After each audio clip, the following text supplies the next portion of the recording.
I guess we can get started. Just before we I get need, started, Rabbi, do you want to, uh, David, I think wanted to ask something or say something.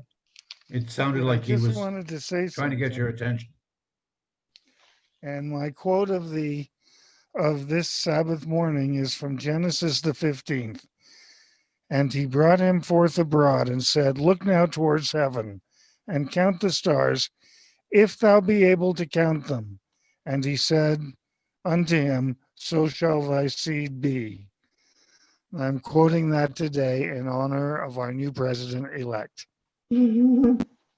okay. Rabbi, did you want to make your announcement early? Thanks, Marty. Some of you may know Gesundheit, Donald. Thank you. So, Everything shows up. there's been some talk, there's been some requests, and we've Ruth Ann and I have been talking and had a conversation with Marty yesterday. A number of people have been asking about a class separate from this Torah study during the week when we could actually work on the Parshat HaShavua, on the Torah portion of the week. So I'm working on. I'd be glad to do that. I'd be excited to do that. I don't want to take anything away from this successful, fruitful, inspiring class that we have on Saturday mornings. But I'm kind of looking at one Monday morning a month. It's traditional to read Torah on Monday morning, obviously, and one Monday morning a month that working with whoever is interested is that I would do a summary and add some commentaries and insight to the Torah portion of that particular week, but I would invite other members of the class, kind of seminar style, to present on their own 2, 3, 5 minute summaries of the other portions of that month. I don't see it meeting more than once a month, and there'd be a little bit of coordination, and people would volunteer to do a summary here and there. We would talk it through each month. So maybe starting in December, we'll give that a try for a couple months. And if you're interested, send me an email or whatever, or send it to Ruth Ann, and we'll see it. If there's some interest, and if the time frame of Monday morning, it would be the second Monday morning because there are board meetings on the 3rd and the 4th. Then we'll give that a try, and we'll evaluate how it works after a couple of months. So watch for more information, and certainly if you're interested, just let me know and we'll coordinate from there. Thanks, Marty. Okay, thank you, Rabbi. It sounds like it would be a tremendous endeavor also, because there's so much commentary for each parsha. You think? You think? As we go through it, it'll be very interesting. Very interesting. Yeah. Our prayer for when we get to the portions about leprosy, we're going to have to call the dermatologists in, as for expert advice. Oh, that's good. They had to really, to understand leprosy, they had to wait for a bacteriologist. His name was Hansen, Right. and it's called Hansen's bacteria. Hansen's And it's an interesting story, and all of the different things that could have been called leprosy. That'll be an interesting discussion. Yeah, in and of itself. So it'll be interesting. I did back at the congregation in Michigan. An active member of the Torah study class was the chairman of the dermatology department of Wayne State Medical School. So he not only would explain things as you are just giving highlights, but he would bring slides and pictures. Oh my goodness! Which of course was very exciting to go along with the Saturday morning bagel. Show and tell. He can join when he wants to bring his picture. I will reach out to him and see if he wants. Oh, golly. He must have also been an instructor, He was. a professor at one of the He was, right. universities. That's right. We'll do our prayer for the morning. Blessed are you, Adonai, our God, sovereign of the universe. You have sanctified us through your commandments and commanded us to busy ourselves in things of Torah. Amen. So, Amen. so there we have some, I think today we'll have some very long discussions. Not that we haven't had these discussions in the past that were lengthy, but what I thought, Marty, yes, can I get a quick announcement in oh, also? sure. Would you mind? No, go ahead. Okay, I sent, Ruth Ann sent emails out, I believe, to all the temple members concerning myself opening up my home for a little musical performance on Sundays between the hours of 2 to 3. And I'm just inviting people personally now, if they would like to partake in that. The rabbi was there at my home the other day, I believe. And so he could also mention what he experienced. But anyway, so anyone who is interested is more than welcome. Thank you. I we announced it last night at services, and I strongly encourage anybody who has a free block of time on Sunday afternoons. Michael, when's the first one? The Not 15th, tomorrow. a week from tomorrow. A week from Right. tomorrow. Okay, all right. If you Okay. have the opportunity some Sunday afternoon, it's a lovely, bring a smile to your face and warmth to your heart. It's a fun opportunity, and we're Good. grateful to Michael Thank for you, doing it. Michael. Thank you. Thank you. Thank you. Thank you, Michael. Thank you. So as usual, I don't put a marker in my Tanakh, so I don't know exactly where we stopped last time. Does somebody remember the exact passage? Well, we're somewhere I thought you on said chapter 32. 30, yeah. I thought you say 33. Okay, so why don't we start with verse 31 and then go and pick up there, and then we'll just move along then. You're saying chapter It's- 32 or chapter 31? Chapter 31, verse 31. Is that what you were saying? 31. That's what you Yeah. said earlier. Okay, why don't if somebody would like to start reading, Hey, that's I'd be fine. happy to start. Thank you. Good morning, everyone. Good Uh, morning. Good Yes, morning, Joanne. Joanne. Good morning. I'd like to read you something real quick, okay? That I Okay. just received. It- Of course, I can't find it now. Okay, this is to my husband and I, and it says, this is the home COVID test. For a large glass of red wine, try to smell it. If you can smell the wine, then drink it and see if you can taste it.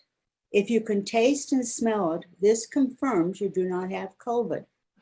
Last night, I did the test 19 times and all were negative, thank God.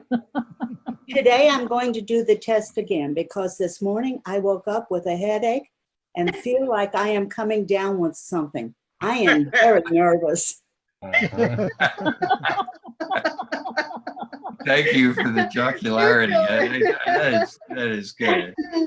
That was my funny for today. Okay, well, thank you. Thank you. I like that. Go Okay. ahead, David. Okay, verse We 31. can top that.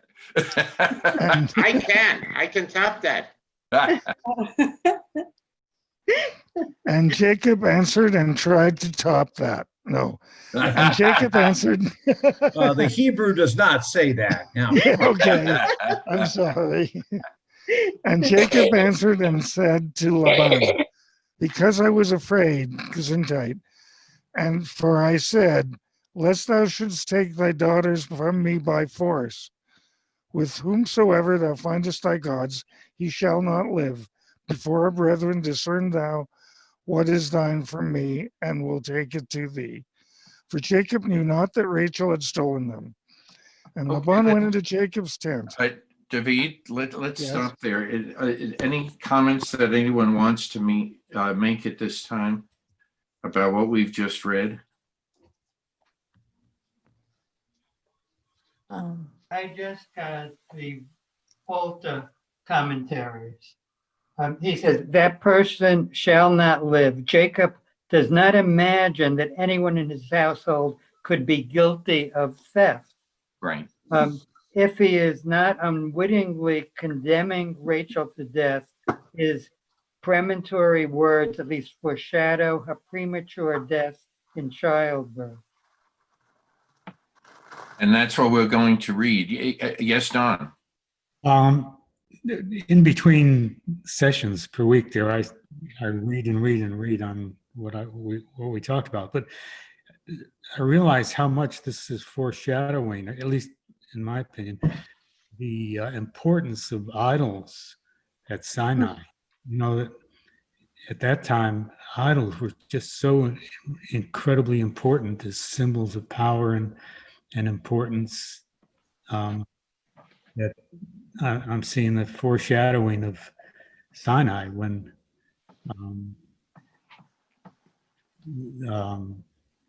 they were pouring more idols while Moses was up on the mountain. Yes, yes. Huge importance. So take for Rachel to have stolen her father's idols, Mhm. really big. Has anyone ever carried a rabbit's foot? Other things, but not a rabbit's foot. Okay, but Cruelty. idols, we call these things fetishes. Yeah. Native Americans do that. They pray to a particular animal to give them guidance. There are other things that since we're talking about idols, that's why I brought up the lucky rabbit's foot. That's a good luck charm. They That's consider or a it. horseshoe. You never want to put it with the prongs going down. You want it only with the prongs going up if you're going to put it on the wall. Yes, Chris. Yes, I remember that according to Torah, it says that anything, not just the rabbit foot, anything that comes between you and our God is an idol. So yeah, that has a form of something, but how many things that we have in our heart that they are idol and they don't have a human figure or an animal figure, but has maybe a signal of money figure or some instrument thing that we adore. The television can easily be an idol if you prefer to do that versus go feed the hungry or feed yourself. I don't know, so I think, like you say, Don, I think idols are very important when they come between you and your God, definitely. Can idols come between you and yourself? Yes, I am sure they can. I am sure.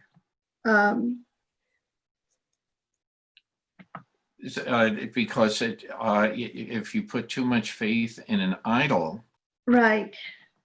You may already have an idea of what you need to do, and if you think the idol says do otherwise, To do otherwise, yeah. so can you create idols in your own mind? Yeah. That's where you create that. They can also be translated into superstition. Yes. Right. Mm-hmm. Yes. Mm-hmm. So we have different ways of looking at this. Yes, Don.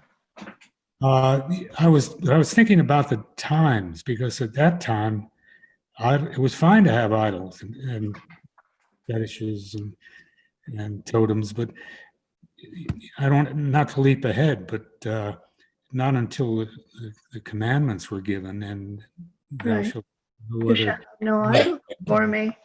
Right. As soon as that was issued, then I recall when Aaron slew 3,000 to 4,000 Hebrews. Right. I mean, that just floored me when I read that he actually killed because of the idols at A that. calf. Right. A golden calf. Yeah, he killed thousands of Hebrews. So, but at this time, when Laban had them, it wasn't. It was kind of normal, you know. Um, I wonder if Rachel knew the midrash of Right. That's the Abraham, difference. you know, That's the taking difference. that or destroying all of his father's idols, and there she wanted to impress Jacob by doing the same thing. Mhm. that's a really good thought. It sure could. It Um, sure could. But then, yes, Chris. I have a question, Rabbi. Did Laban was, well, I know that God only made the pact with Abraham and his descendants. So Laban was not, because it was on the Sarah's side, correct? So was he a believer of God? Laban Yes. was, well, I don't know. We'd have to go back and really look carefully at all the wording of things that Laban says. Okay. Got it. Whether he was a believer or not. I mean, he's certainly considered part of the clan, Right. That part I got. but like you said, the covenant is established with Abraham and his descendants, not Right. necessarily his relatives. His relatives. Got it. Right. So it's Okay. a very good question, Chris. I'm not sure exactly how to answer it. Well, thank you. You did say what I was hoping Okay. to say for my sake. Thank you. I would interject that although Laban may not have worshipped God, he certainly knew of God. Right. No, True. but True. but is it Experiences, is it of El Shaddai? Is it yes. of the God of the Hebrews, or is Right. or is it Abraham's God, or is it the God, and all the idols are minor or Yeah. subsidiary? That's right. Then this also, before we get to the flip side of this, I want to say there's one other aspect, and that is where is God? This is going to come up in another discussion. Is God out there, or is God within us? He's Or all both. over, Or both? Yeah. all over. Okay, Are but you all saying over in just- some people. But Marty, are you saying definitely just in this personal. story? Are you opening the theological question to? Well, I think everything? Yeah, let's go there, Rabbi. Let's go there. I love an it. important difference between worshiping idols, worshiping fetishes, and having that image of God within, Right. and the belief that God is everywhere, is within us, within each individual, and how sacred, therefore, each individual is. The object of a God that is everywhere is to keep a person in check all the time. That the person is aware of what he's doing, who that person is talking to. Is that person humiliating or embarrassing somebody, which is not appropriate?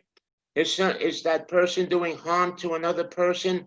So therefore, in my, the way I see this personally, God is everywhere all the time, watching all of us at all times to keep us in check, to see that we do Keep the right thing ourselves- all to the keep time. ourselves in check. To keep us, that to keep right. If we're mindful of that, we will go. Right. We go through life as a good person. Okay, it's very good words. Yes, Rabbi. I agree with Michael and Chris and those who are nodding their heads with what's being said, but we have no indication that that's part of what Abraham, Isaac, and Jacob believed about God. Mhm. That's much more of a sophisticated and later concept. And if to quote Maimonides, we needed Moses to come along and help God refine the explanation so that the Hebrews - Israelites could understand that God is not limited to one particular place or one particular people Person. or one particular clan. That it's much too early in the development of that theological insight to be looking for it in Jacob or Lavan or Rachel or Leah or anything. That's what I would suggest. Okay, very, very important, very important. That's Any other comments? Because we're going to pick this up again later too. Okay, first Joanne, she beat you by 2 seconds. it. Like, Not all You right. can go first, Judy. She had more wine. I'm also thinking that these idols may have been handed down to Laban. So therefore their treasures, even, they are treasures from the family, and they would have been much more important, almost not Yeah. just as idols, but as important because my great-grandmother had this. yeah, Nahor, from Yeah, passed yeah. down from Nahor. That's right. Mhm. Good point. Very good point. Okay, Larry, and then Chris again. Thank you. Okay, this translation hurts. With whomsoever thou findest thy gods. Now it's plural. And does this mean idols? He shall not live. Now, in this translation, it's a he. So I question the plural gods, what the reference is, and he, the reference. Okay. Chris, are you going to respond to that, or is it something new, something different? Well, no, I'm just going back to the idols thing. Abraham's father in the land of Ur, Yeah. he was an idol maker. So they came up with that tradition, with that ideology of we gotta have the idols. It was just the way they lived and how they, acted. That's the reason why God said to Abraham, leave your people, leave behind everything and come and follow me. And I will show you the land where you are to dwell. But it never was intended to have any extra company of the idols. So I'm again saying it was God ordained. It was part of the commandments. And so definitely was something that we cannot take lightly at any point. Okay. So the concept, this dovetails also into what Larry had asked about the idols, okay, or gods. This comes up multiple times in our heritage. Yeah. There's a line in the, if I can quote 10 Commandments, thou shalt not have any other idols Right. before me. Mhm. Have no other gods. Have no other Or gods. gods, before me, gods before. nor make any idols No or idols, right. false Mhm. images. Mhm. And also, isn't there a concept of that God recognizes that there are our God recognizes that there are other gods. Capital G, small g. Yes, yes. Yeah. So I don't know if that is an answer to your question, Larry, but that's what came to my mind anyway. And the other part of your question, it opens up a new discussion. Did you want to talk about the other part of the equation? You know, that he's saying that He shall not live. he shall not live. Yes. By whose hand will death be delivered? Is it Laban? Is it Jacob who should do this deed? Is it God? It leaves it open. And is it? I guess the person that became aware of the situation will have to take care of it. I don't know. It seems like if you are aware that a crime is being committed, even in the judiciary system, they expect you not to be an abetting person. And if you don't report it, that's like abetting to the crime. So I figured if you're the first one to announce that they are molesting the child or robbing the bank, and you just keep your eyes closed and don't say anything, I think it all fall on you the same way. Am I? It can. It can.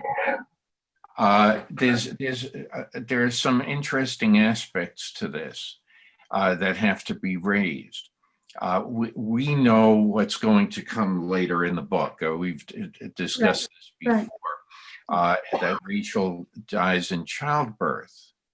Right. So, Chris, are you asking, does the punishment fit the crime? Kind of. Not precisely, but the obligation that we have is for one another to keep accountability of one another in a community. And excuse me. okay. It just seems like in the legal part of our society, you know, you are aware of a crime being committed or something is wrong. It is your responsibility to report it to the authorities, to your mom, to your dad, you know, whatever comes up first. But otherwise, a lot of things will go unpunished or unnoticed or unhelped, you know. But Okay. Agreed, Rabbi. Those are good. We'll allow points. Chris to get a sip of water or whatever, stop coughing, but okay. So I think I have three things that I'd like to point out here. Some relating to Larry's questions and then a different approach myself. In semantics, when in linguistics, as in science, for those of you who have a science background, there's a term called valence, okay, that relates to the value. Okay, so the valence that we put on the word God with a small, like here it says, who if you find your gods, meaning the idols and whatever. It's a very matter-of-fact statement from Jacob. It's not, you know, your gods are challenging my God. It's not that at all. We have to avoid overlaying on the import that we see, or of that phrase between the capital G and the small g that we would have from our generation back on there. Like somebody else said, this is, you know, these gods, these idols may just have been mementos kind of thing. This reminds me of my father's house, whatever it was, and I want to take them along. Rachel is saying. The second is that somebody asked specifically about it saying that, whoever took the gods, whoever took the idols, he shall not live.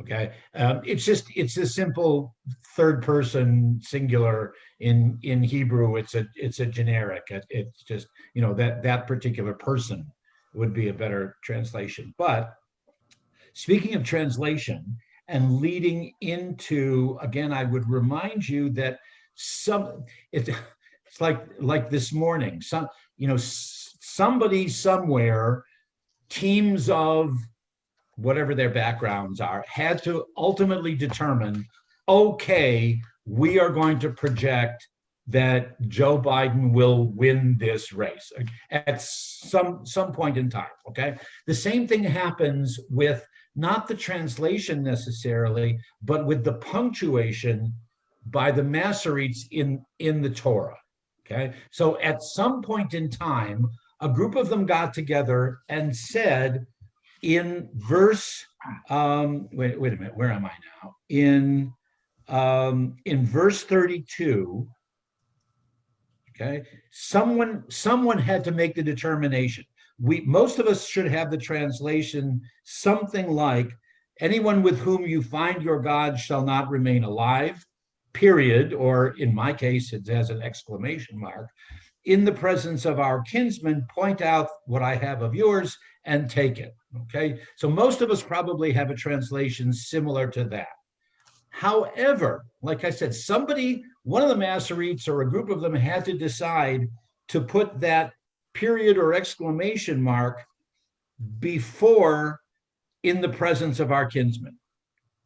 Because if you take away that, then it's a different punishment. It's not an execution. It's that whoever took your gods shall not remain alive and shall not live in the presence of our kinsmen. In other words, whether I give them to you, whether they're excommunicated, whether they're sent away. And I could make a case for either one. I'm not a Masorete, but hundreds, thousands of years ago, when they did determine it, they said, this is where we're going to put the punctuation mark and mean one thing. But it could be a different kind of response, punishment, if you will. Okay, punctuation could be a matter of life or death. You could take the Absolutely. simple sentence, let's eat grandma. A comma could Right. make all the difference. There's a famous, and God willing, none of you will have to hear this from my lips, but there's a famous image that I have used many times and many of my colleagues have used many times in eulogies at funerals, where we talk about the importance of the single dot, the period, the pause. Michael could probably make the same case with a rest mark in music. Okay, how important it can be, and whichever way it can lead you. So Larry, you're right. Chris, I want to address Chris for a moment, if I may. You were on the right track. We have, if I'm understanding what you were talking about coming to the aid of a fellow citizen, you were talking about before. Yes. Yeah, there are laws on the books that talk about that. They're not. They're kind of overlooked sometimes.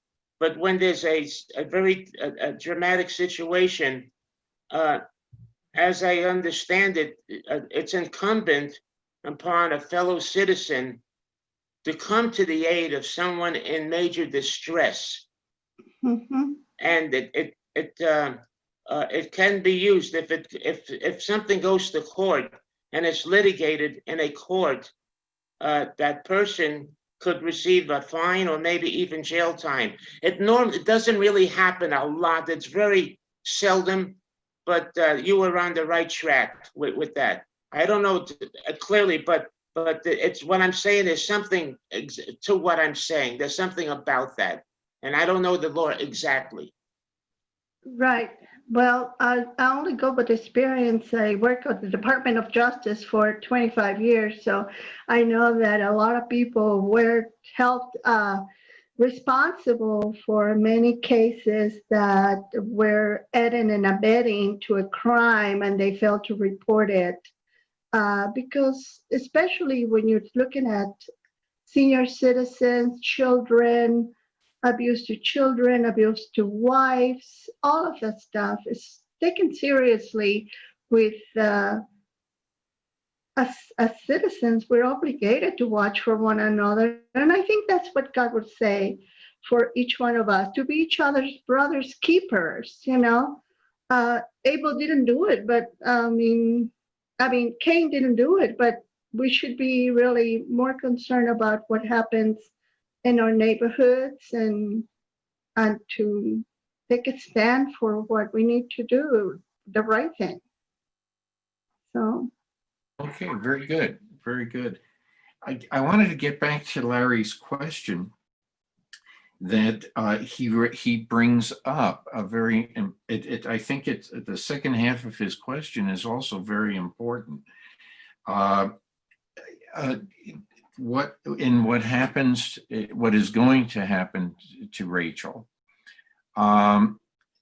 She is going to die in childbirth. And our normal tendency is to say, it was God's will. Whoa. How does Rachel become pregnant? At Jacob's hands. Right. Or And- other bodily parts. True, I was trying to avoid that, but then it's in childbirth brought on by Jacob's actions. Mm-hmm. Yeah. So if we now go back to the statement, okay, that Jacob has made, Jacob indirectly or didn't know that this was going to become Curse. honored. His statement is honored. Mm-hmm. It becomes a So curse. we have to say that you know, I remember my grandmother saying to me, "Think before you speak." I was gonna say that one. But as a human being, Absolutely. we may not be able to understand all of the ramifications of what we say when we say it. We may think we are saying the right thing, but it may, as was pointed out, it may come back to bite us. Haunt us. It may not be an intentional outcome. And Judaism says clearly, we bless God for the good as well as for the not so good. Mm-hmm. Mm-hmm. And we also ask for forgiveness for things we do wittingly or things that we have done unwittingly. Oh, well, Henley. Okay, I've paraphrased it, but I think there's a lesson also here in what's going to happen to poor Rachel in this, and her, you know, for what we can imagine all kinds of different things about Rachel trying to get into her mind, but the outcome also is out of her hands. Rabbi, explain the not so good. If by definition, if we thank God for the good things that happen, implying that God is responsible for them, then when the bad things happen also, if we believe that God is making everything that happens in our lives occur, so there's a blessing for that. Now, it's not thank you, God, for making the bad thing happen. Right. It's I ask of you, God, to give me the strength to bear that which may be happening. That's right. So it's these. Yes, Chris.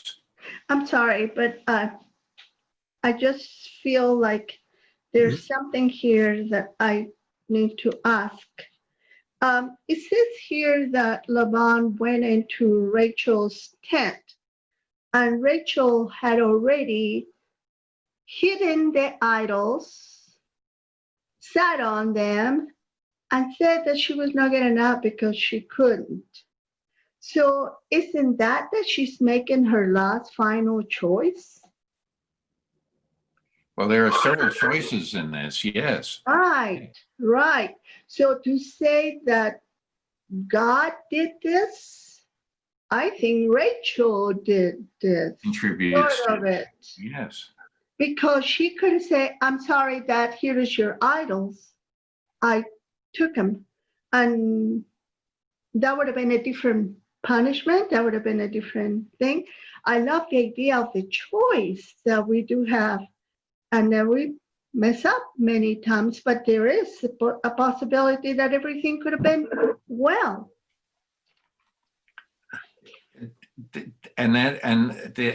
As David would say, there's the rub. Yeah. Along with other Shakespearean commentaries on this. But basically what we say and do is within our control, but to a point. Good point. We do not know how it's going to be heard. You may have one intent and another person may hear it with a different intent that you never even meant. So you have to be very careful in how things are worded. And there are a lot of situations that we can discuss as to where people are bombastic or say things that aren't really exactly what they want to say. It can hurt them in the long run. Oh. So yes, Don, you had your hand up, then Joanne. I was just going to say, these days you just don't hit send until you're really ready. Mm-hmm. Correct, very correct. Good point. It's humorous, but at the same time, it's a very important statement that you made for all of us. Yes, Joanne. I'm just wondering, does Jacob ever discover that Rachel had the idols? What happens to these idols? Well, let's find out. Oh, is it in here? Well, let's find out what happens. Oh, no, we'll go on with verse 33 and okay. What happens. Well, no, that's not my question. I'm kind of curious. I mean, I read that part where Laban does not find the idols, but what happens? Does anyone know what Rachel did with the idols eventually? You know, as she continued. Laban goes home. Does anyone find the idols, or does she just bury them someplace? Okay. You've covered the waterfront. I don't think it's addressed.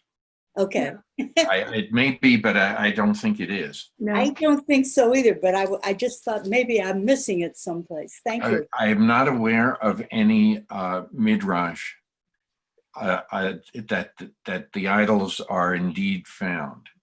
Somewhere in some While you're talking, I'll try to do a little bit of looking. Okay. So why don't we read on with verse 33? Hi, Grace. It's always nicer to see you than it is your name. Oh, thank you. I was having my breakfast after our walk, so Oh, okay. glad to be here. Thank you. Good. So anyway, if somebody would like to read verse 33. I can read it. Okay, go ahead, Grace. All right. So Laban went into Jacob's tent and Leah's tent and the tents of the two maidservants, but he did not find them. Leaving Leah's tent, he entered Rachel's tent. Rachel, meanwhile, had taken the idols and placed them in the camel cushion and sat on them. And Laban rummaged through the tent without finding them. For she said to her father, let not my lord take it amiss that I cannot rise before you, for the period of woman is upon me. Thus he searched, but could not find the household idols. Am I in the right chapter? Yeah, Yes, perfect. that's it. That was perfect. Any comments about this? Yes, Larry. Okay, the author set up the image of Rachel sitting on her idols. Now, that's certainly a small g and makes it even stronger case, you Mhm. know, a way of derogatory to sit on your gods. Sure. Mhm. Well, good. it's not It's an only interesting- derogatory, it's also whether it's with the God of the Hebrews or with the idols apparently that for bodily fluids or certainly for menstrual Definitely. blood to touch it would defile That's right.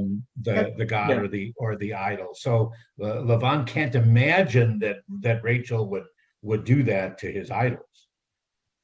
Have I taught you anything? Yeah, good Yeah. point. Interesting. So I know the rabbi is doing two jobs at once. He's helping us in our discussion, but he's trying to look something up for us too. Can't find anything yet, but Okay. So any other comments about this? We covered a little of it last week also. So let's read on to verse 36. So if somebody would like to read.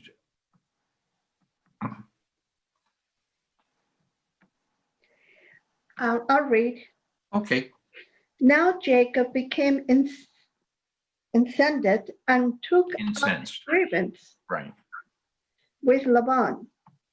Jacob spoke up and said to Laban, what is my crime?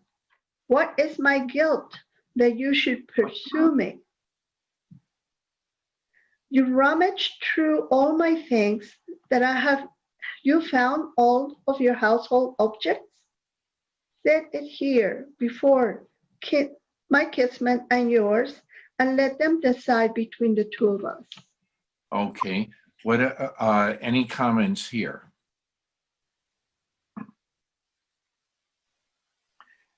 So I guess I don't think he knows that Rachel has the idol. right.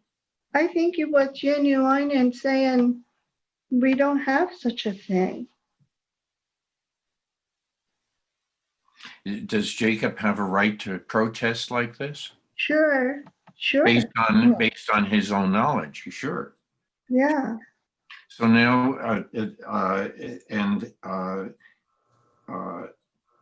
he's also asking, well, what have you found? Yeah. Bring him out. You searched everything. Mm. So come on, if you found something, put it between both of our families. Yeah. Present your And let evidence. the In family other words. decide it between us. Okay, based on what has already been said. So is this is any other comments with this?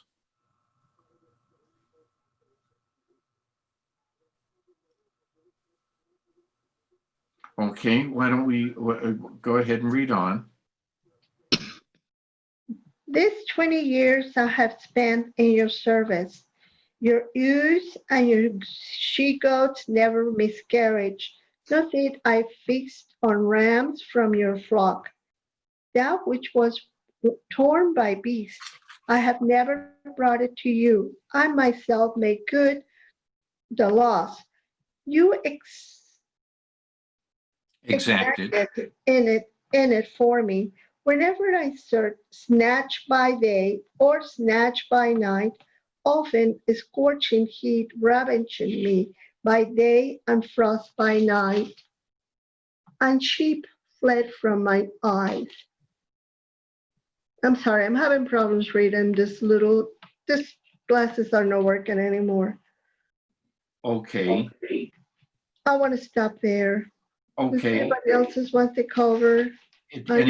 Anyone else want to read verse 41 can. and 42? Yes, to finish that. Okay. Go ahead. Oh, my eyes lost it. We're in verse 39, 38? No. No, 41, we've 41. gone beyond that. We're now at Oh, there it is. I found it. verse 42. Of verse 42. Had not God, the God of my father, the God of Abraham, and the fear of Isaac been with me, you would have sent me away empty-handed. But God took notice of my plight and the toil of my hands, and he gave judgment last night. Yes, the toil of his hands, the working, all of his work, and remember, God has spoken to Jacob already.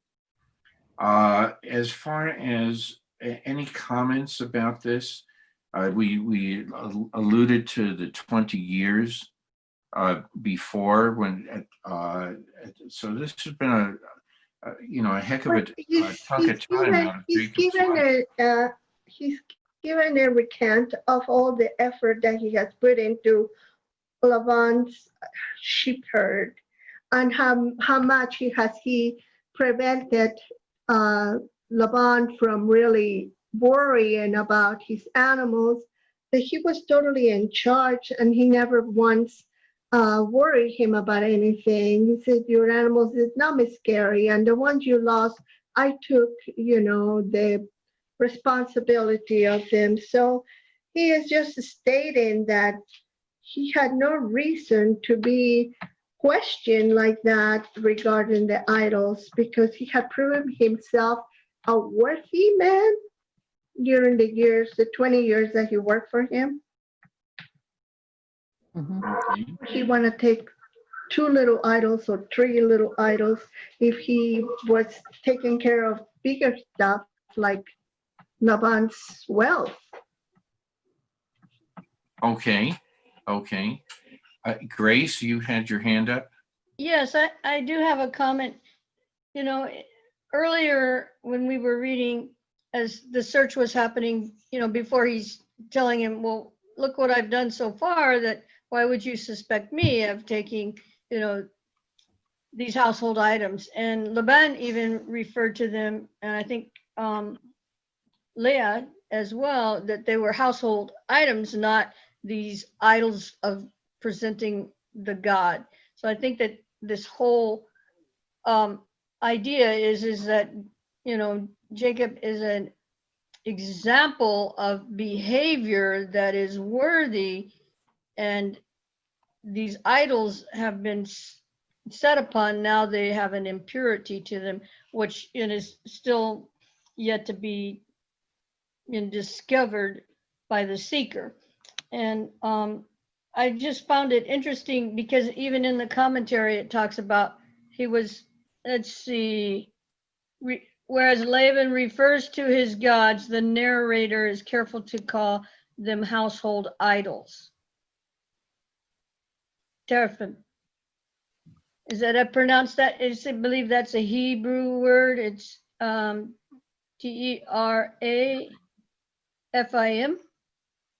The seraphim. Seraphim. Yeah. Okay. The Seraphim and the cherubim are the symbolic angels and figures on the idols. They also come up in Kabbalah, but we won't go there right now. So. I've had enough of that. We watched Halloween movies last night. But do we worship the cherubim? No. No. The cherubim, no, they worship. Some worship the seraphim, but the cherubim were. What's the word that I'm looking for? You sought advice. Yeah. You sought advice from the cherubim, right? Yes. An advisor. Yes. which would, No, there's a different word, not advisor. Isn't that a What's the word I'm messenger, looking for? Rabbi? A messenger are the angels or the archangels, correct? The messengers? That's a different word. Different word. Malachim. Malachim. Malachim is angels. Angels are messengers, and that's a different Right. word. Cherubim were figures, definitely Oh, figures. okay. And with Michelangelo and the other Renaissance artists, cherubim are the little angels that are Little angels with the flying wings. around the Gotcha. Godhead. Right. So there's the mythology on that one, Yeah. pretty much. They're not even the real thing. any other comments that anyone would like to bring up before we go to Fear of Isaac? Okay, Yeah, Ms. Larry. back to Rachel sitting on a padding over the idols, and we mentioned she had a period. Previously, we had so much commentary and discussion about ability to conceive. So is this important to say that at this point she is not pregnant? Is that a factor? Well, I guess, I don't I know. think it helps, as we've been saying, if indeed this is the prophecy that Rachel will die because of this act, it's important to say she's not pregnant yet. Right. Could it be, Rabbi, that she lied about her being in her period to remain seated? One of our matriarchs lying? Sorry. No, Stormy. right. No, certainly. The assumption, frankly, is that she is lying. Right. She's misleading her father, because indeed, they, I joke about saying that Rachel would be lying, but even worse, Rachel would be defiling a divine the object. idols. Right. So even worse. Yes.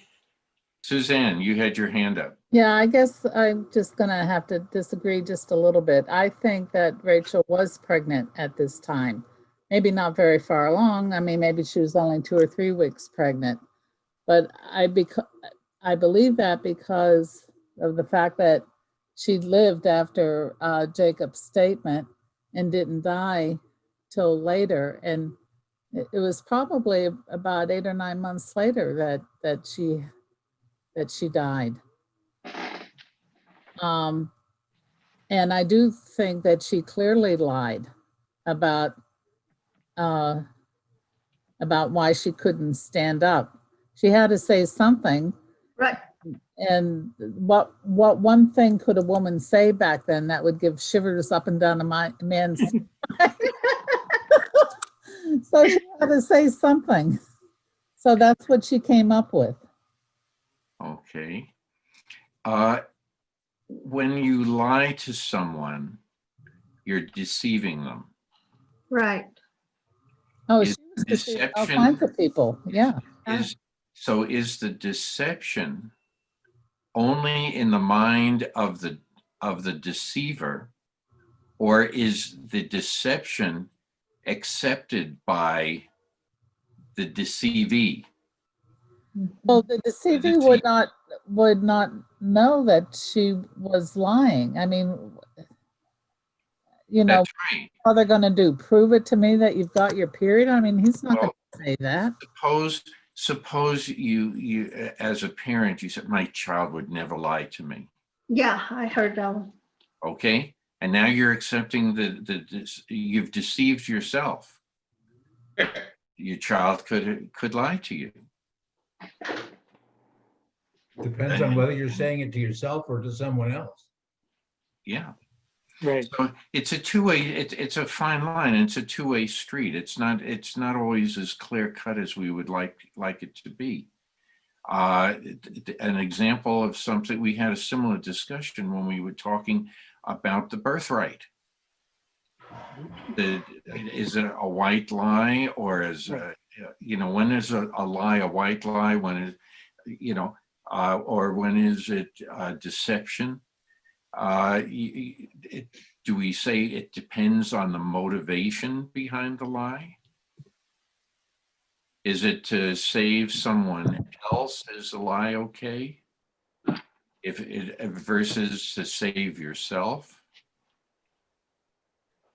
There's so many aspects to this. I'm not a lawyer, but there are lots of examples we could come up with. David, you had your hand up. Yes, Marty, I was wondering, I wanted to bring it to a modern thing since our family has recently been dealing with someone who's been rather liberal with the untruth. What is the Jewish position regarding lying? It is not one of the 10 commandments, but is there something that says that you're really not supposed to lie or deceive? Normally, you don't lie. And there's different levels of lying, and it depends what you're lying about. There are cases, like I mentioned last week, you can, in order to save face, you want to save, if a person is in distress, and the example that I always gave, if Marty will let me do this, Go ahead. If a woman, for example, and there are other examples, but I just can't think of all of them, but if a woman is being beaten by her husband, for example, and the woman escapes, the wife escapes to a neighbor's house for safety, and the husband goes next door and says, "Is my wife there?" The man says no. So he's lying, but there's a very, very important reason, not a good reason, but an important reason why he's not telling him. And so, and there I'm sure other examples. I used to know a lot of them, but as I get older, I lose hair and memory. So, not in that order. But this business of lying is a very, very, it's a very interesting and fascinating subject, to say the least. Okay, Don, and then the rabbi.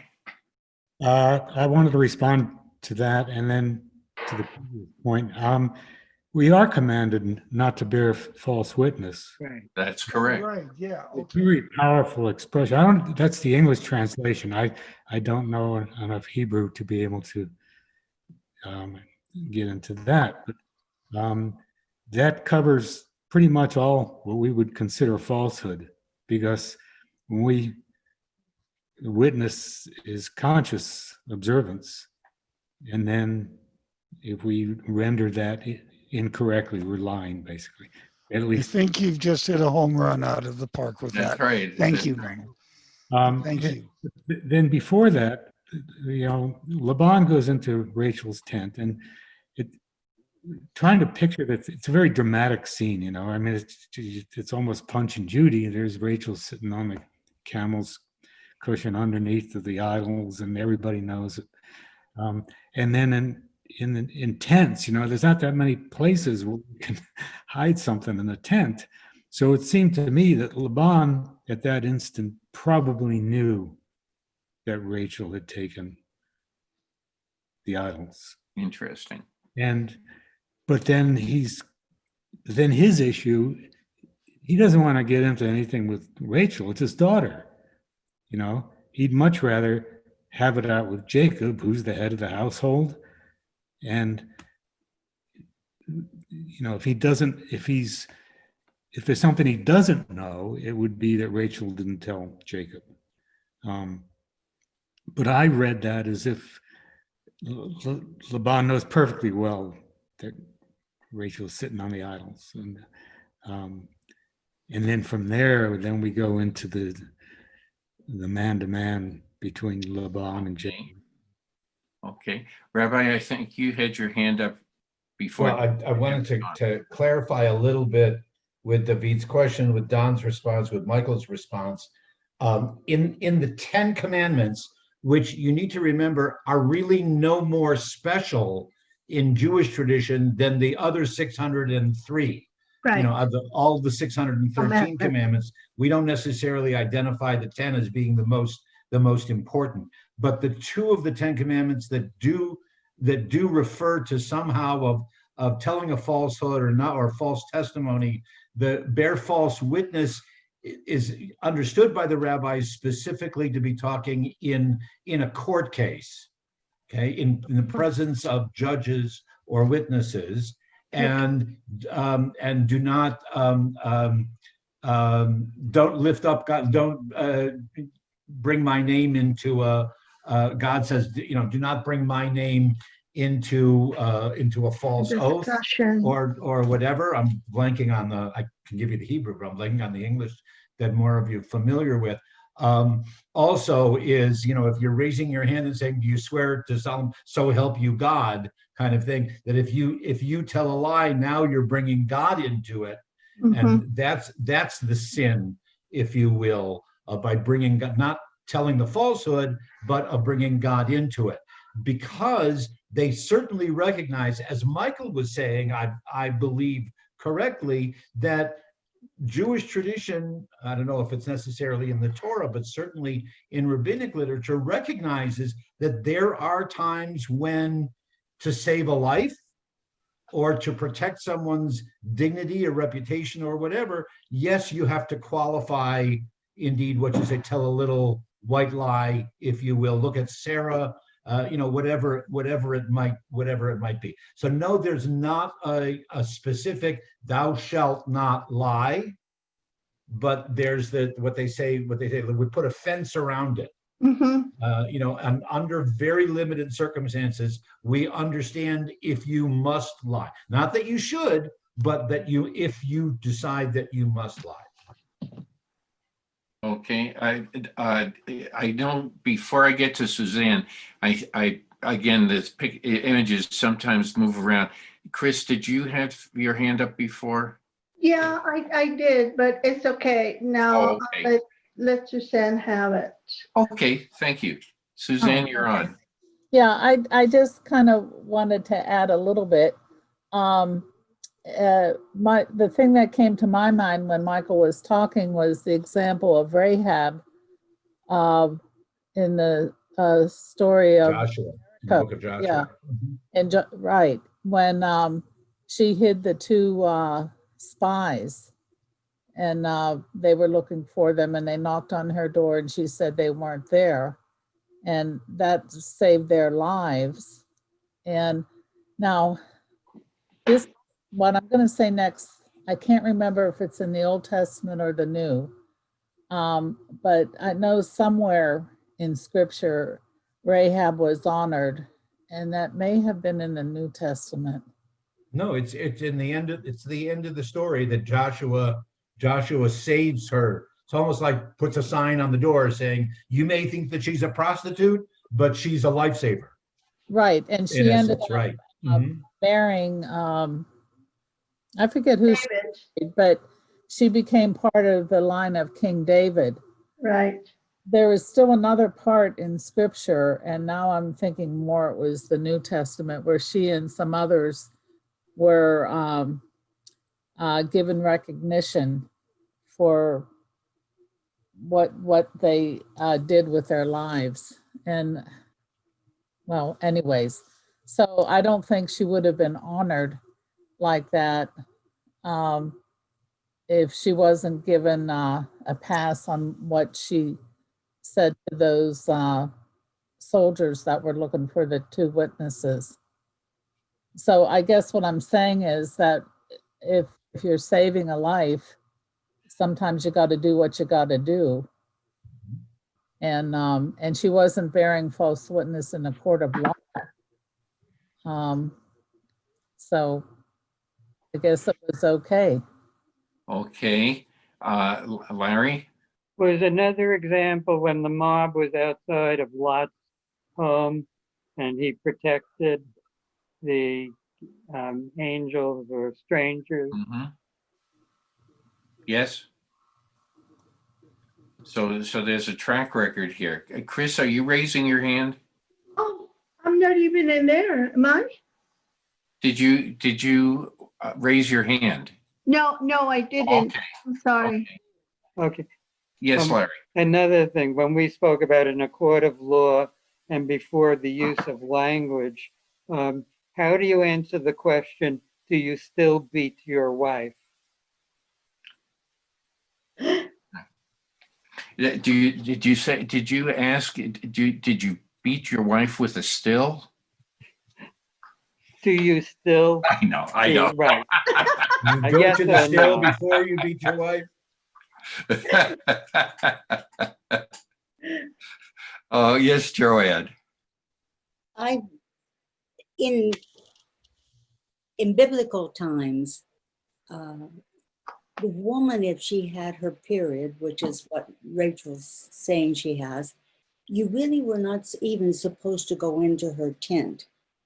In other words, it's almost like a forbidden kind of thing. And he's already in there, it's forbidden. Her father's in her tent.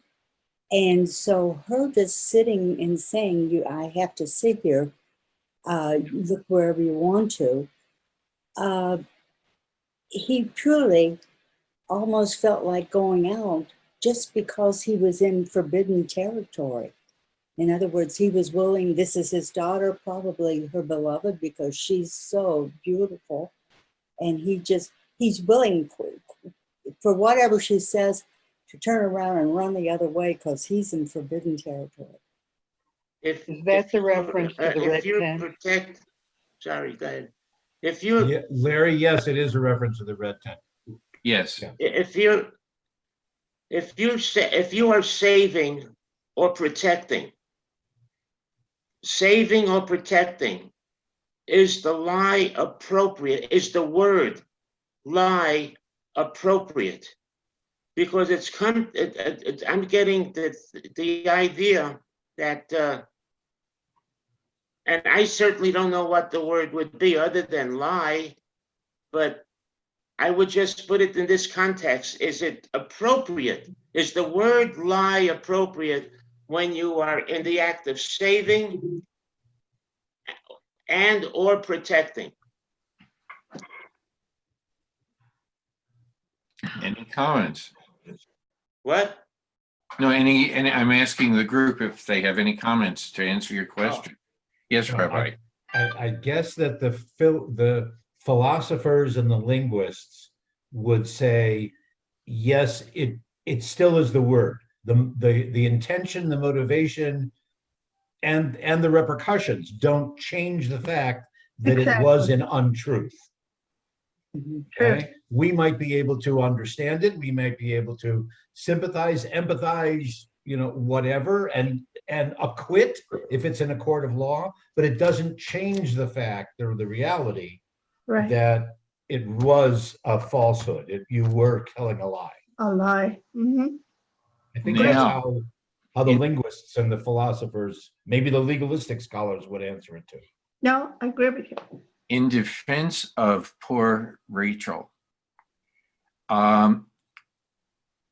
we've taken the stance that, oh my goodness, she could, she's lying to her father. She's the one that could, she's doing some horrible things.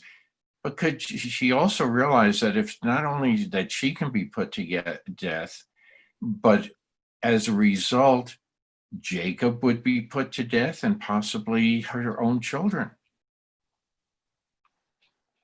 Yeah. I mean, I'm just, I don't know the right answers, but somebody has to defend poor Rachel. She made the wrong choice. That's for sure. It's hard. Or was it, if Jacob said Wasn't nothing? the wrong choice. If Jacob had said nothing about that, let that person be put to death. Yeah. Okay. Now, what are you, you have to say, well, maybe this was, appropriate. Maybe her behavior would have been appropriate. Because it saves not just her life, but the lives of many. Mm-hmm. I don't know what the right answer would be. So I'm just saying that that's why we need lawyers. Yes, Rabbi. I just wanted to go back for 1 second. Back when Laban finally confronts Jacob 7 days after they left and whatever, and he says, "You left and you didn't even give me the opportunity to kiss my daughters and sons goodbye." Did we know that the sons were going too? No, he's claiming his grandchildren as his children. Is that what it is? Yeah. Yeah. I don't know. It specifically says I didn't get a chance to kiss my sons and daughters goodbye. Yeah. How dare you? Yeah, I believe that Jacob Laban already had, by his attitude, had already owned the entire crew. He had already taken the responsibility for that family when Jacob decided to serve 7 years for Rachel, and that being Leah. I mean, the deceitful was not necessarily Rachel. It came from the father, because he was also a shrewd man. He was never honest with Jacob. He was always trying to get something out of Jacob without having to pay for. He scrutinized Jacob to see how much money he was gonna have. So the relationship between father and the two daughters was kind of, to me, if my father would tell me, well, you're going to marry Jacob, and then he comes and tells my sister, no, you go with Jacob and you can wait here. What kind of respect will I have for my father if he will just betray me and Jacob and my sister on top of everything? So I never was the name of honesty. I honestly believe the only one honest in there was Jacob. The rest of them kind of went along with whatever Laban chose to do with the thing. How did he prepare the entire shenanigans for everybody to have what he wanted? So now he's got the children, who is now, he says, they're my kids, just because they've been in his territory for the time they've been having babies. Now he thinks you're taking my children. So it's all about poor Laban. It's really never was about Jacob. You done well, you right, you served me. I owe you more than you owe me. But he still wants more. Good point. Good point. This brings up another question about Laban's name. We've said, oh, that's the color white. Yeah. Why is white associated with Laban?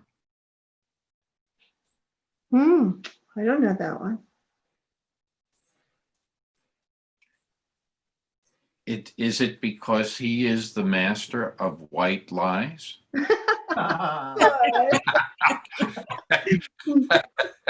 I don't know. That was for me, Marty. I say it jokingly, but at the same time, we always think of white being pure. And here, he's a master of deception. It is. Yes, David. Yeah, one of the things in the artistic world is that black and white are not considered colors. Black is the absence of all light and color, Right, that's and right. white is the totality of all colors. So I think we've got to be a little bit more circumspect about that. But True. unless we apply it to Laban to say that he is the sum of all colors. But I don't know. It's just a thought. Okay. He's actually reflecting all of the colors. He doesn't absorb it. He's reflecting. So if we say he's deceiving, this comes back to the original question: is deception in the mind of the person who's been deceived? As opposed, I don't know the answer to. So anyway, Okay, Rabbi, Larry had his hand up first, so again, another split-second decision. No worries. So- Okay. We grew up with cowboy movies. The good guys had the white hat, Always. bad guys had the black hat. And they're black. But also a bride, the purity is Yes. a white gown. Yeah, so I just bring that, yes, Rabbi.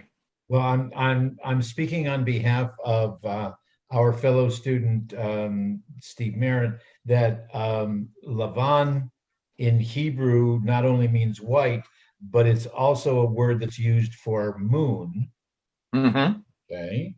And then from that we get the Levant, the Levantine, talking about that part of the world that's in the shape of the crescent of the moon, et cetera, et cetera, et cetera. So there's a reference somewhere that's as no offense, Marty, but the humor is as poor as your one about the white lies.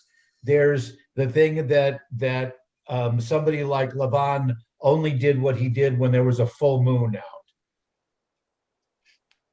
Okay. Okay. That's lunacy. Anyway. Oh, gotcha. All right. Yes, Grace. I thank you for that discussion. That was great. When we're speaking of colors, because now I'm colorblind. All right. I have a lot of challenge with matching clothing. I need those little animal tags to get dressed sometimes. But my mother is an artist, and she, always explained colors to me as a child growing up. And I was always informed that black and white are not colors, but neutrals. So I was just thinking of that neutral, if Laban was considered, our white lies, it's a neutral statement.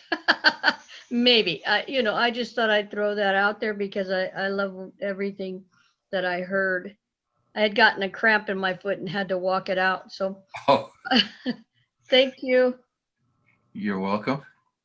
Any other comments so far? As I mentioned earlier, what is the comment, the fear of Isaac in verse 42? Had not the God of my father, the God of Abraham, and the fear of Isaac been with me, you would have sent me away empty-handed. I don't know if it's fear being afraid of, or if it's a respect for the reverence of Isaac, because it's the same word in Hebrew. So okay.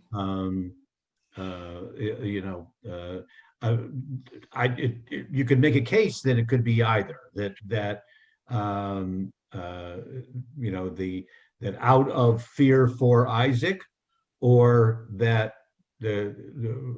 Isaac being so reverential and faithful in his loyalty to God. Is the latter part of your discussion a result of the Akedah Institute? The Akedah event that he has we had this discussion before when we use the word awe. Right. Although that is a different Hebrew word than the word that's used here, but they're mostly synonymous. But I'm not aware of any particular subtle reference back to the binding of Isaac story. Okay, because that was a very fearful experience. I don't see it etymologically. Got it. But, okay. Yes, Larry. Marty, if you look ahead to verse 53, the God of Abraham and the God of Nahor, the God of their father, judge Yes. betwixt us. And Jacob swore by the fear of his father Isaac, and they have capital F of fear. So that's the same reference. Yes. What did you want to say about that? It shows the importance. The fact that it's repeated. You know, just a few stanzas later. So Verse 42, verse 53. We don't Yes, see sir. that happen too often, so it means there's some significance to it. could it also mean dread? On the part of, On the part of Isaac? The that dread, Isaac, the dread of Isaac. that Isaac is that people were afraid of Isaac, or that No, not so Isaac, much. Isaac was a fearful person? Which meaning? It's not just that God gave Isaac a lot of good things eventually, but at the outset, Isaac experiences a very dreadful, fearful experience with the Akedah. I just bring that up for discussion. Yes, Don. Is it getting too subtle to ask whether Jacob has some residual guilt about his deceit with Isaac? Could be. I don't know. Be hard to imagine that he Because didn't. because Isaac is very worried, after he gives his blessing to Isaac, and then finds out that he all along he had been thinking it was Esau. Yeah. Okay, and Isaac, in his blindness, did not see. Was not able to see, or allowed himself. We had this discussion before. Or does he allow himself to be deceived? We don't really know. We're taking guesses here. It opens it up to lots of midrash. Yes, yes, Rabbi. Well, there's a classic commentator, one of the grammatical writers, and then also a modern midrash. The classical commentator says that this could be another example. I gave you one last week. Could be another example of a scribal error, that instead of the Hebrew is pachad, instead of pachad, it should be pakad, which is more like a redeemer, and it's one of the names for God. Right. Poked Abraham or Poked Yitzhak, and whatever. Since the phrase is that Jacob is saying, the God of my father, the God of Abraham, and the Redeemer of Isaac, or so the Savior of Isaac, whatever, which yes might relate back to the Akedah story. So that's just to throw that one out. But I am aware of a more modern midrash that I can relate to, and maybe some of the others of you can't.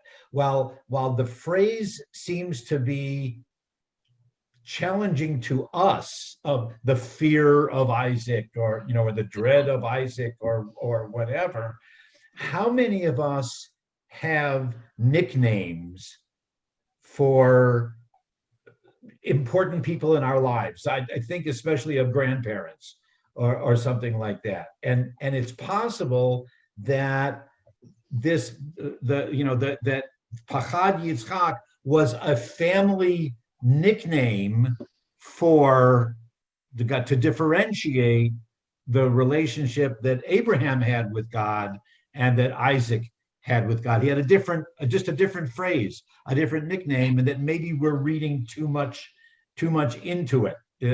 My daughter used to call my father Papa Nana.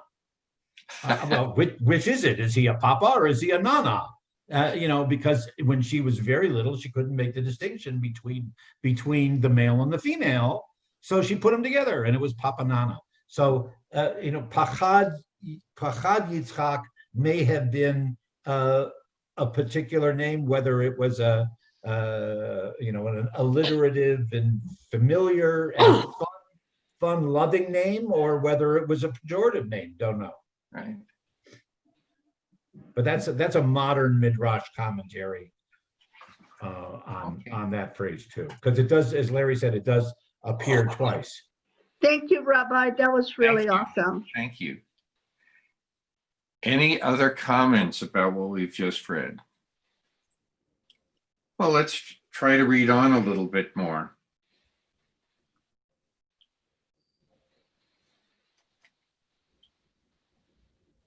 Marty, could you tell us where we are now? What verse? That's what I'm trying to find. Okay, I think We're 43. 43. 43. 43. Yes. Okay. All right. Is it okay if I read? Sure. Okay, 43. And Laban answered and said unto Jacob, the daughters are my daughters, and the children are my children, and the flocks are my thoughts, and all that thou seest is mine. And what can I do this day for these my daughters, or for their children whom they have borne? And now come, let us make a covenant, I and thou, and let it be for a witness between me and thee. And Jacob took a stone and set it up for a pillar. And okay. Yeah. Okay, that's a good place. Since he stopped there, that's okay. Any comments at this point? As long as we don't get stoned.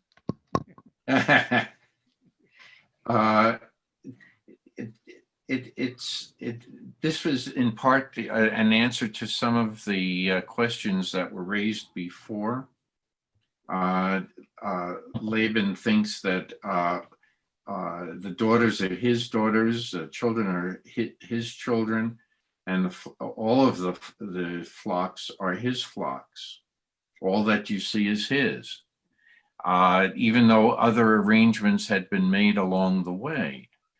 The wives had been given to Jacob in exchange for labor, and the children are the progeny, the actual progeny from Jacob. And you can see how the difference is between somebody who feels he's master over all of this, and he's really trying to negate all of the previous pacts, all of the other arrangements, and say, no, this is all mine. But I'm going to concede all of that. He's playing a role of, he's trying to play the pity card now. Come, let's settle this, and now let's build a monument to make it come to this agreement. He wants to maintain equality, and dignity, but now because Jacob is now much more powerful. Mhm. Yes, this is there's a little comment down here at the bottom. He's looking for a mutual non-aggression pact. Correct. He's looking for a treaty. And this is very reminiscent of Isaac in the story of, after the wells are dug and everything, and Abimelech. Isaac and Abimelech, the same type of pact, that Abimelech considered Isaac a very powerful person. And here we have Laban thinking Jacob is a very powerful person. Any other comments? What do you think about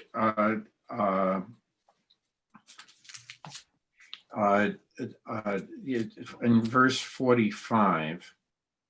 Would you want to start reading 45 through 49? Okay, I'd be happy to. And Jacob took a stone and set it up for a pillar. And Jacob said unto his brethren, gather stones. And they took stones and they made a heap. And they did eat there by the heap. And Laban called it a Jagar Sahadutha, but Jacob called it a Galid. And Laban said, the heap is witness between me and thee this day. Therefore was the name of it called Galid. And Mizpah, for he said, the Lord watch between me and thee when we are absent one from another. If thou shalt affect my daughters, and if thou shalt take wives beside my daughters, no man being with us. See, God is witness betwixt me and thee. Okay.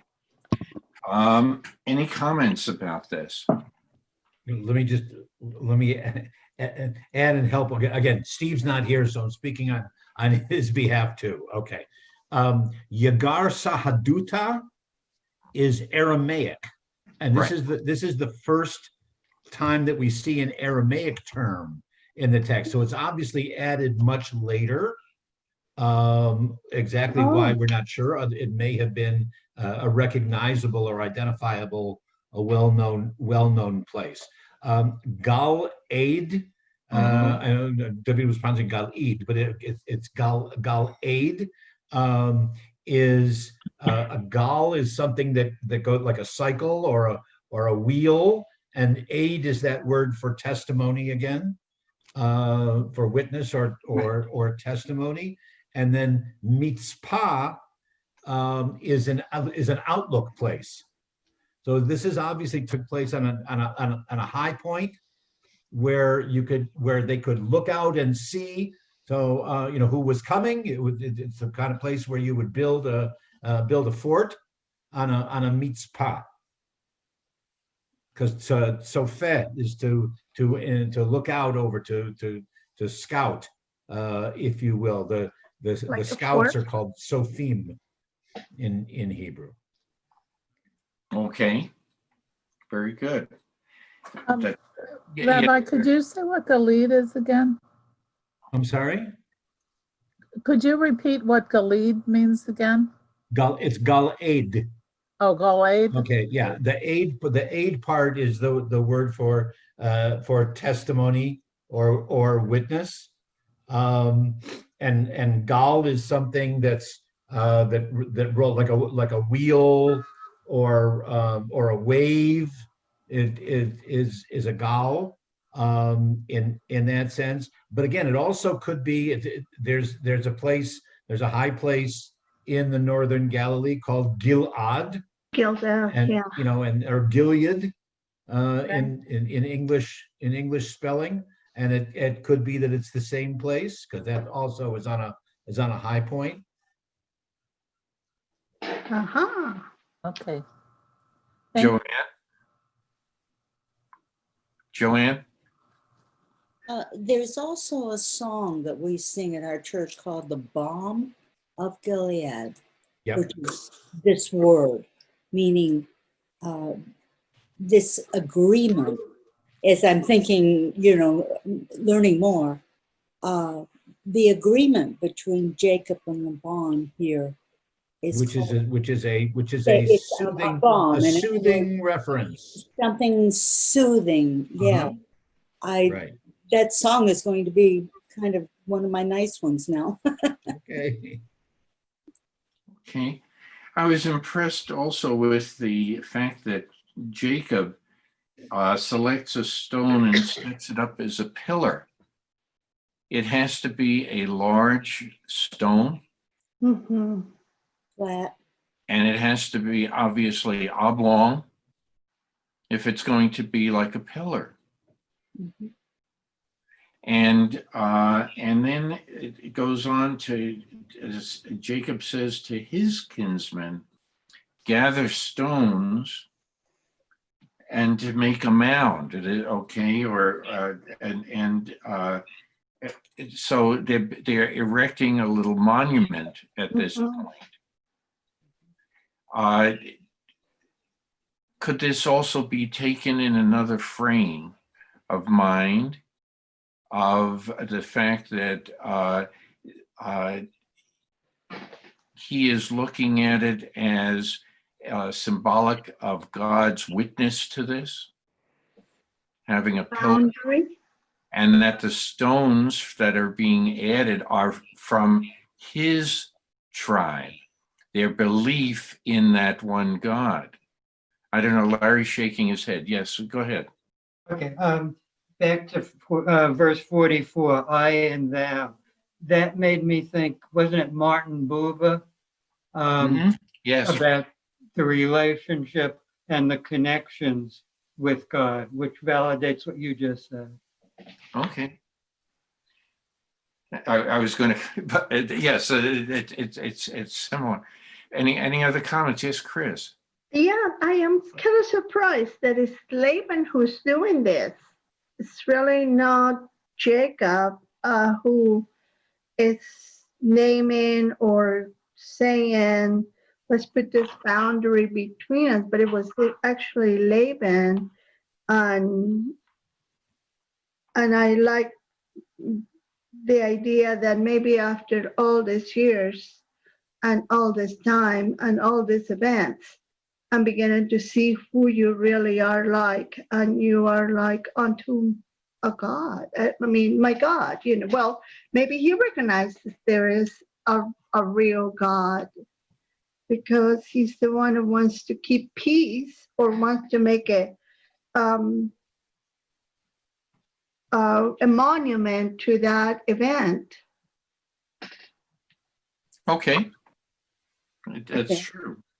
But it also is, if we are in the mindset of Laban, if it isn't written down somewhere, okay, who's to prevent him from coming back a few days Oh, later? definitely was a boundary. Yeah, Yeah, it could mark a boundary. a boundary. Yeah, definitely. Hands were used in that regard. Right. But at the same time, what's preventing Laban telling his kinsman later on, get rid of it? I didn't build it. Uh-huh. And the whole thing could start all over again. Start again all over, right? So I don't know. I just tossed that out, Okay. But it says here that they are putting God before them.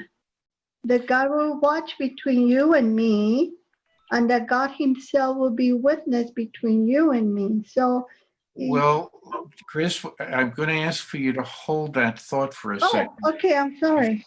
And do you have, if you would read on, okay, what Laban is going to say to Jacob. Right. 51. I think that may answer your statement. And Laban said to Jacob, there is this mountain. Here is the pillar. Read it out loud so we can. Okay.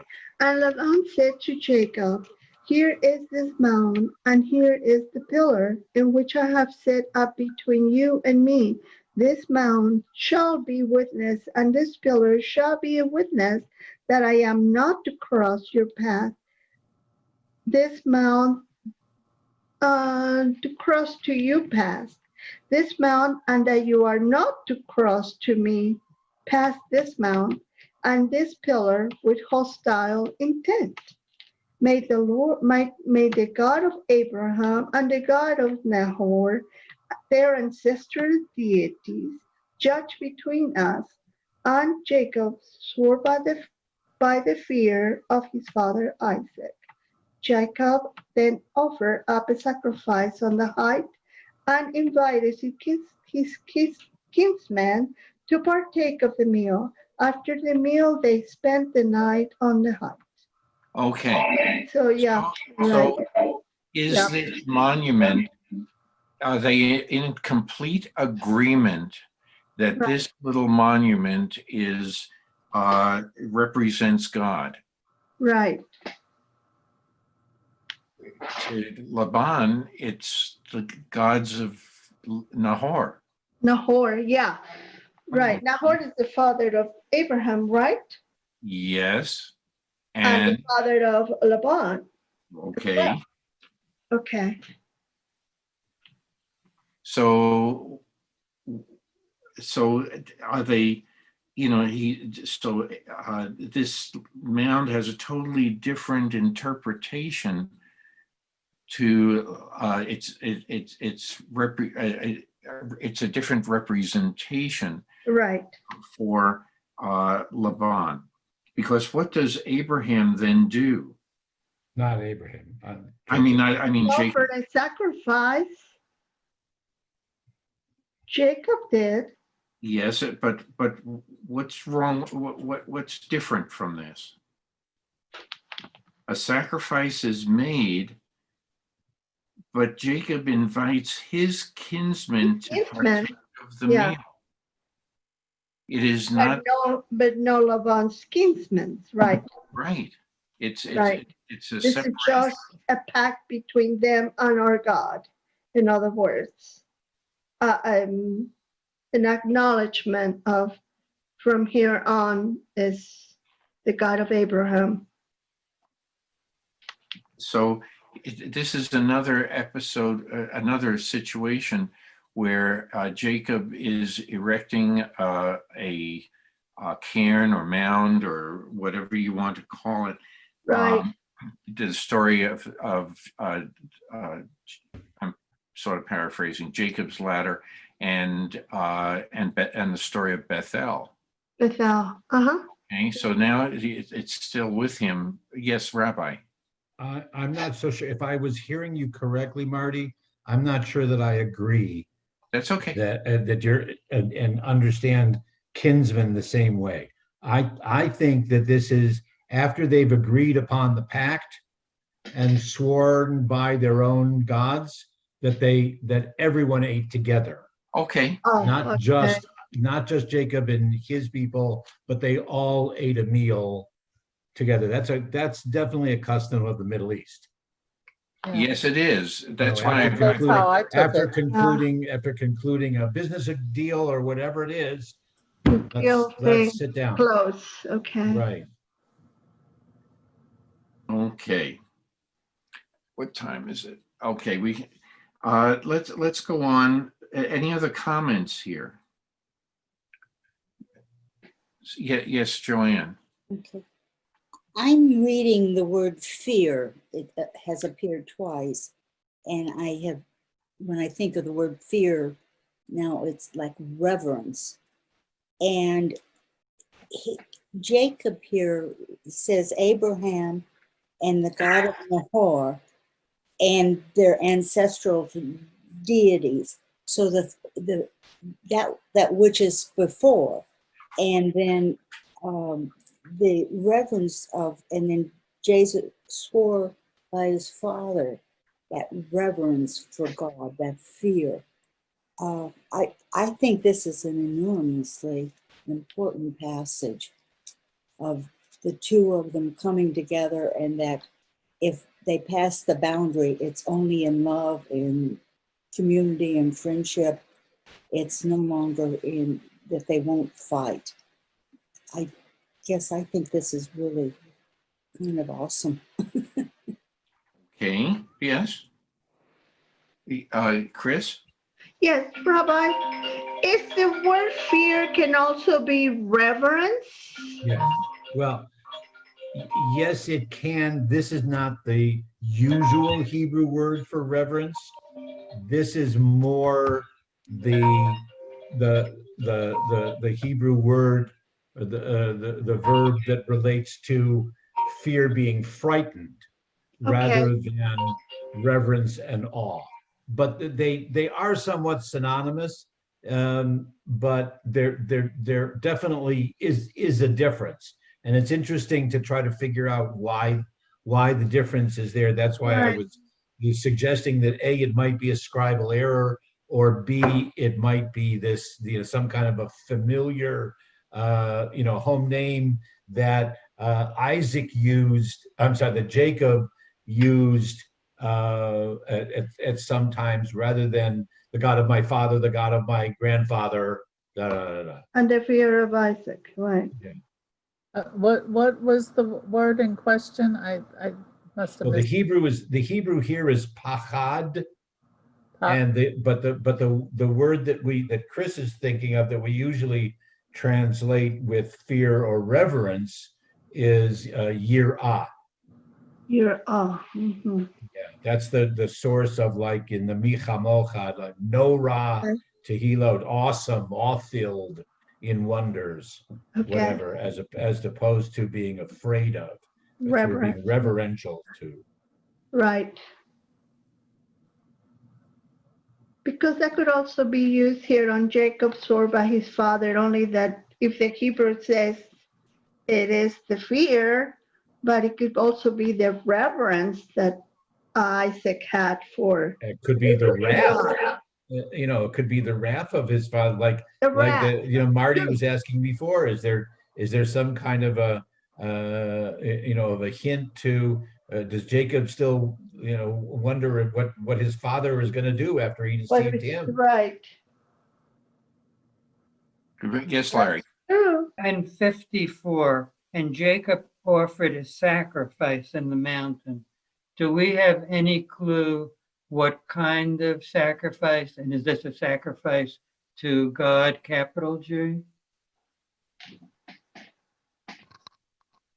Then he called his brethren to eat bread, but the first was the sacrifice. Well, we don't have description of the sacrifices yet, other than those that were burnt offerings. Yeah. But this doesn't say burnt offering. It says it's the word that's used for a praise offering. But it doesn't necessarily say whether it was partridges or whether it was bulls or lambs, and whether they were slaughtered first or whether they were burnt whole. It doesn't say that.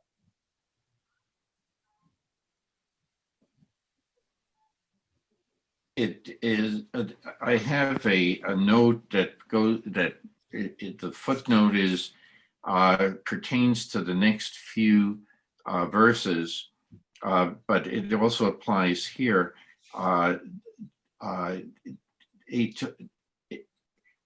If somebody would like to read verse 1, it would be 32:1. Yeah, I volunteer. Okay, early in the morning, yes.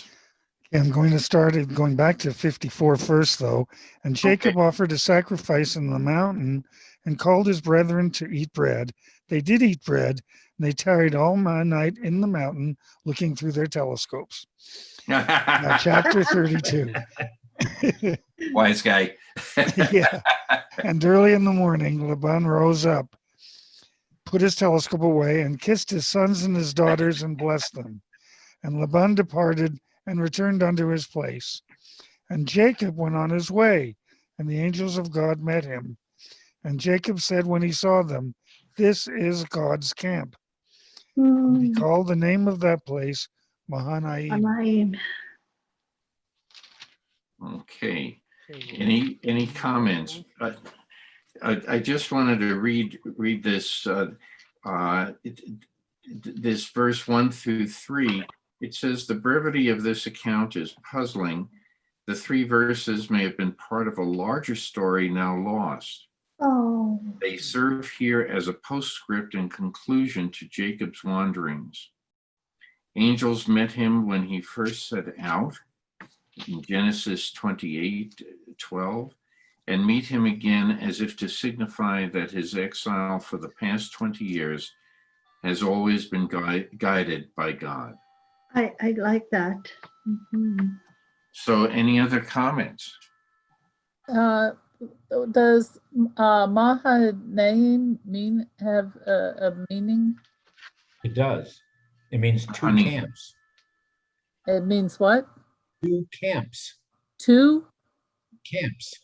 CAMPS. The camp. but- yeah. Right. the It has number nothing 2. to do with this. Is it? It says, and God says, and Jacob says, this is Machane Elohim. This is God's camp, or Right. this is the camp of God. But then we don't know why he gives it the name of 2 camps, or dual camps, Right. or double camp. So that definitely leads into the question mark of what's missing here between here and what's going to Nothing. happen in the next several verses. Right. Something is Nothing. missing. Nothing is missing, Rabbi. I love this way that you get out of this nightmare, that you just walk out of it.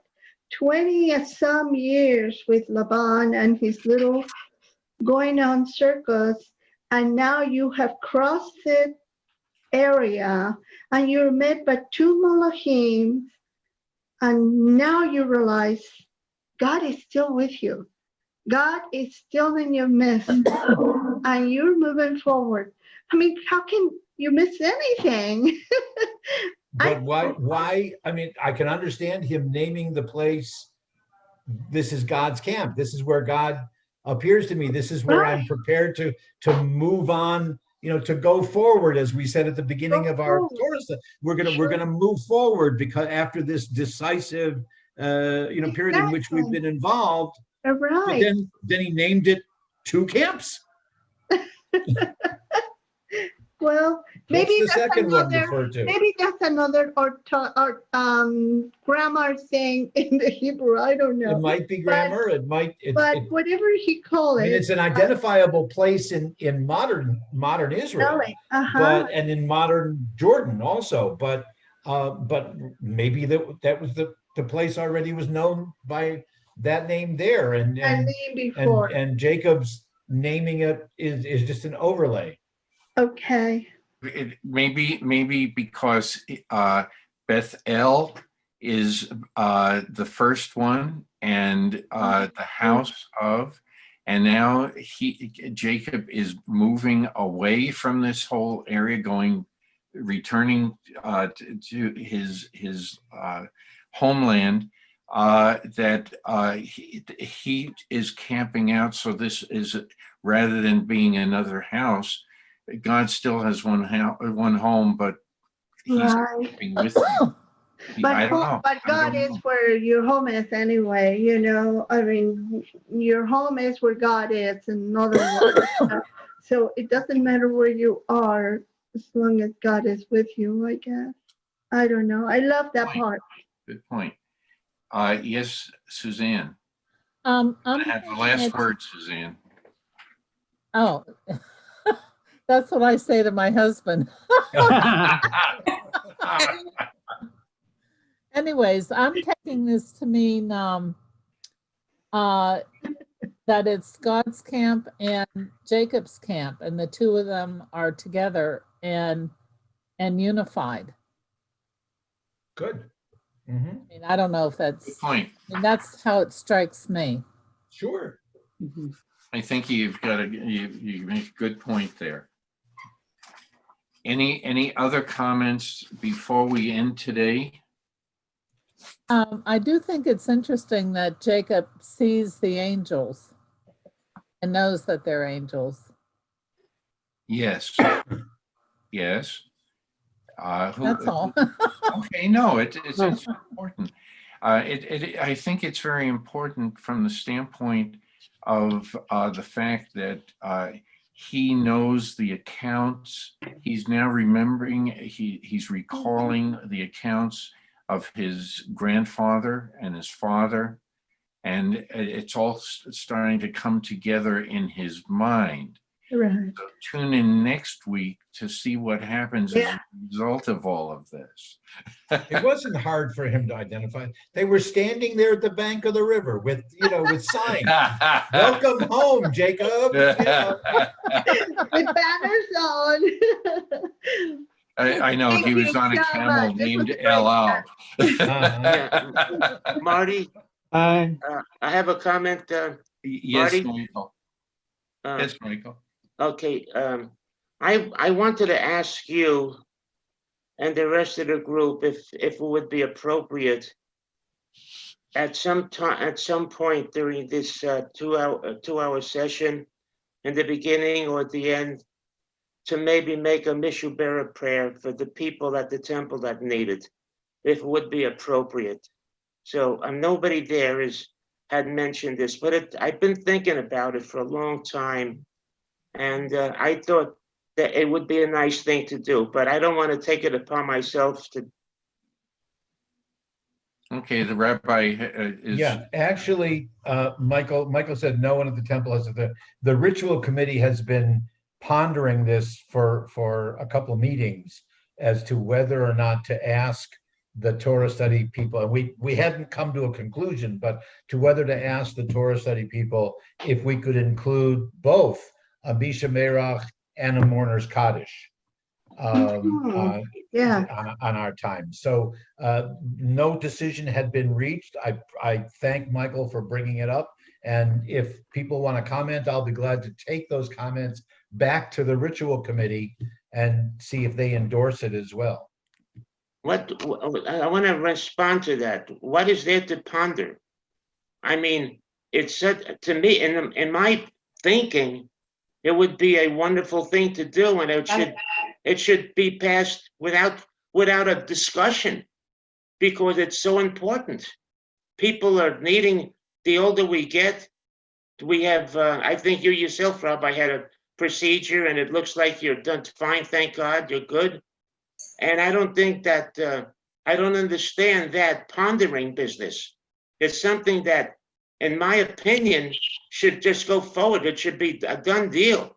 And that's very strange to me. That's something to ponder. Pondering in the sense of whether there are a number of different levels here, Michael. One would be just that we would say a Misha Berach. One would be whether or not we promote the fact that like put it in the emails and in the shofar, whatever, that the group is going to be including a Misha Berach and a Kaddish, if that's indeed the group's decision. So pondering, maybe pondering is the wrong word, but if the group decides to do it, no one's going to say, no, you shouldn't do it.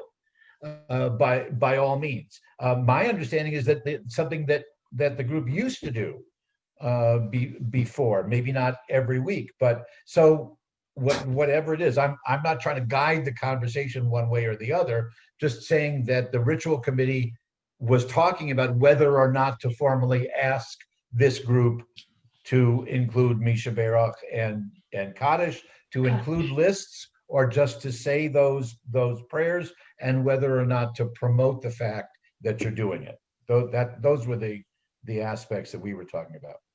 To give this some history, the group did do it, and it would take 20 minutes to go through reading all the list of names and everything. Right. And the group at that time objected to the fact that it took up a large amount of time for group discussion, which was not allowed like this. Those people who were members in the past would know that that other opinions and group discussion were not necessarily important. It was more important to race through the reading of the Parsha without a proper discussion, and then to have the prayers, and then that was it.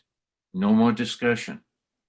And I think that, and it was kind of it was more of a quasi worship service kind of thing right. to run through. Okay, that's the way it was done. Then it became the group's opinion that it was because it belonged, those two things belonged in a service, that those two prayers should remain in the Friday night service. And so that's the history behind this. Then and the board agreed to that at that time. Now this goes back quite a few years. So we would have to then make a decision on our level. Do we extend our session another 20 minutes or so to go through everything, reading all of the names and like that? Or do we, is it sufficient as part of a Friday night service? And I think occasional that's what the Saturday board morning. is probably discussing now. And so it depends. I've always been flexible. I don't care, but then we're going to have to terminate because there are people who have other things on their list of things to do after 12 o'clock. Yes. And so that means we would be we would have to start at 9:30 if we want a full 2 hours, or if we keep it at 10, then we would be terminating our discussion at 11:30. Yeah, my position is So- very simple, Marty. I'm not suggesting that we do it for 20 minutes. And I didn't expect what I said to go to this extent. What I was saying, or trying to say, is very, very simple. Just for the people who need a prayer for healing, and that's it. Not a 20-minute thing, something that's cut down if it would be appropriate. That's it, not a big 20-minute, no. That's what I'm Well, saying. is it just the reading of the prayer or singing Well, I have to go. prayers? The reading of the people who need a prayer for healing, that's all. Okay. Maybe I don't Marty, understand Marty, all of that, singing- but The reason Singing I is say, very difficult on Zoom. Yeah, I would not suggest doing singing. okay, okay. okay. But one person, I think what Michael is saying is, and I think it's lovely, and it's certainly within tradition. Yeah. And I would say the Kaddish also, but not doing a whole list. Just we read a prayer, maybe allow a moment of silence. If someone wants to mention a name, fine, and then move on. Same thing Okay, with, yeah. maybe a 2-sentence introduction to Kaddish. If someone wants to mention a name, fine. We recite the prayer, and probably because it's Zoom, maybe one person reciting the prayer out loud on behalf of all, and others just kind of That would- silently follow along, because to try to coordinate gets very, very difficult, we are told. But Okay, again, Yes, I'm not thank you. endorsing one way or the other. I'm just repeating back what I hear. Just something short and meaningful. That's it. Mhm. Thank you, Rabbi. That sounds very good. okay, then Well, we can next start that any week, next time. week we have next week's a Saturday morning service at Right. Temple anyway. So we would be talking of 2 weeks from today. Okay. But Shabbat shalom. Shabbat so we'll shalom. not read names Thanks, or anything. everyone. Okay, Shabbat take care shalom. then. Okay,